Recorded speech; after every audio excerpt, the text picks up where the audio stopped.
So in the editing phase, it's very important that you take a break. So you've written your slide, and you already think that you write everything that you should write. So if you start editing right after you are writing, your brain is gonna complete what the missing part, and then when you're presenting it, you are gonna see like that that words that doesn't even make sense. It's not even a word. So take a break before editing. Yeah, that's a big thing that I see often. Like when I'm doing it, I'll often read something, and it's only when somebody else reads it that they see something there, and it'll be like a whole word is missing from the sentence or something like that. Or um, I assume that the audience knows something, and I don't explain it at all. Like I bring up a key term or definition, and the audience doesn't know what's going on because I thought that I didn't need to explain it because I've been working with it for so long, and then the audience just wouldn't understand what it is. Another thing is, well, yeah, I'll talk about that. Yeah. Other things to help with editing later. There's something else, but yeah, and take a break. Even 2 minutes counts. If you have more time, it's people will say like, yeah, it's better to stay 1 day, 2 days, but even 2 minutes, even just like write, take a walk, go back, it helps a lot. You really want your brain to forget about it, so then when it looks back at it again, it'll try to reinterpret it, and the longer the break, the better, because it'll forget what it's filling in, and then you'll look at it and you'll be like, oh, something is missing right there. I need to put in something. Yes, definitely. And very important trick, proofread a PDF or a printed version. Because when you proofread it on a PDF or a printed version, your brain is gonna think of it as a different document, not the one that you see on the screen. So it's kind of like how that thing that Antonio said about not not thinking of it as like not completing everything that you're already thinking. So it really helps to proofread it on a PDF or a printed version, and don't open the word processor when you are in editor mode. So don't write and edit at the same time. Take notes about what do you want to change, and read your work from start to finish. And then when you know everything that you want to review, you want to change, start from the end. Yeah. Now this also comes from what I was going to mention before, but it also is about making you go into editor mode rather than in writer mode. So in writer mode, you're usually looking at it as a story. Start from the beginning of the story and make sure that it goes and you're telling the entire story from start to finish.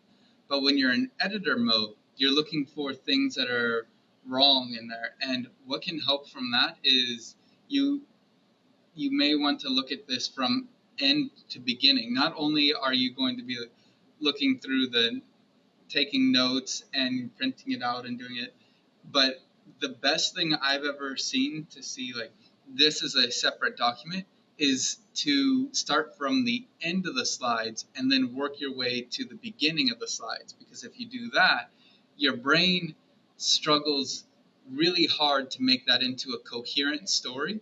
And so when you start from the end to the beginning, even so much as like reading a sentence backward, uh, it makes it so then you're looking at the individual words and how does everything connect, rather than looking at the bigger picture and your brain filling things in that it thinks it needs to go there.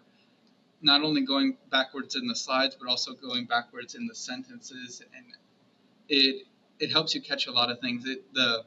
The level that you're going backwards in. If you're going backwards on a sentence, you're going to find syntax errors, things where, oh, there should be a comma here. if you're going backwards on the points in a slide, you'll find things like connecting words. If you're going backwards in the slides themselves, you'll start to find things where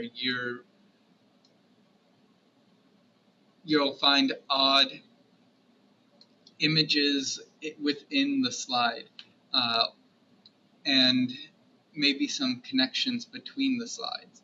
You'll start with this slide, and then you'll go to the previous slide, and you'll be like, the end of this slide doesn't connect with the next one. So when you go backward, you're when I say backward with the slides, you're reading the slide forward, but when you go to the previous slide next, and you're looking at that. So you can go at different levels of like reading things backward rather than just doing that whole thing played in reverse. You're gonna be like playing this level like slides or the points. That part will go forward, but then the points, the slides will be in reverse order, or the points will be in reverse order. I go through that. I want to say a lot about that only because it is a really good technique to see like do things match up, and it's the best thing I know that gives you the ability to be your own editor Yeah. and writer. Yeah. And still on that, when I say like start from the end, when you were taking those notes and you said like, yeah, remove slide number 9. If you start editing it from the beginning, those slides that you're gonna remove are gonna mess up. Yeah, and you're talking about making the actual edits. Yeah. Which in a video that was extremely important, because when you're doing the video, you would always I would leave my notes with the timestamps, because when you're looking at a video, and the only way that you can go through things is you go to the timestamp and be like, okay, that's where I need to make my edit. If I were to say like, it's when you said this, you still have to search through the video for when you said that. So you need the timestamp to really just jump straight to that spot. Yeah. And if you do the edits from the beginning and then go forward, sometimes that timestamp will change, and now you got to look for it again. So the timestamp doesn't really help all that much. In the same way, the slides. Yeah, slide number changes when you remove things. So you could have a edit that says this slide, it has too much clutter. It needs to be 2 separate slides. Yeah. And now, if you were to do that, and then all the future edits would then be off if you went from the start to the end. So. Yeah, but if you start from the end, then the things that need to be changed already changed, so you are not going to mess up anything. Yeah. The editor is usually reverse order, whereas the storyteller or the writer is usually in the forward direction. Yeah, definitely. Another important step. Always rehearse your complete speech at least once before the actual presentation, and use a countdown timer, or Antonio use a stopwatch, right? Yeah, I just find stopwatches to be a lot less disrupting than a timer. For instance, you can use a stopwatch to say, count how long. Usually on stopwatches, they'll be counting up. If your speech is supposed to be 20 minutes long, once it reaches that 20 minutes long, it's not going to give you a ring and then distract you from your speech.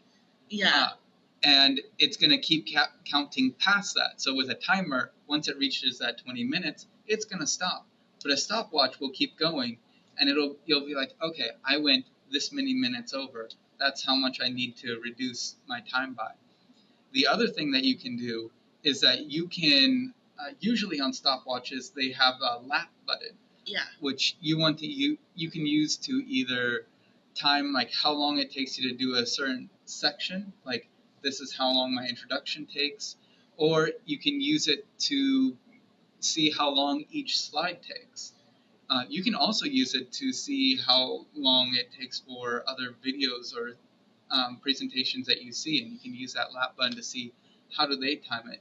Because a lot of time people will say spend about 1 to 2 minutes on your slides, and this can give you like a breakdown of like, this is how long these are. And if you need to cut down your entire presentation from like 25 minutes to 20 minutes, then that can give you a really strong idea of like, okay, these are my long slides. Do they need? Can I say them in less amount of time? Is the amount that I'm saying, if I'm spending like 5 minutes on a single slide, maybe that should be split up into multiple slides.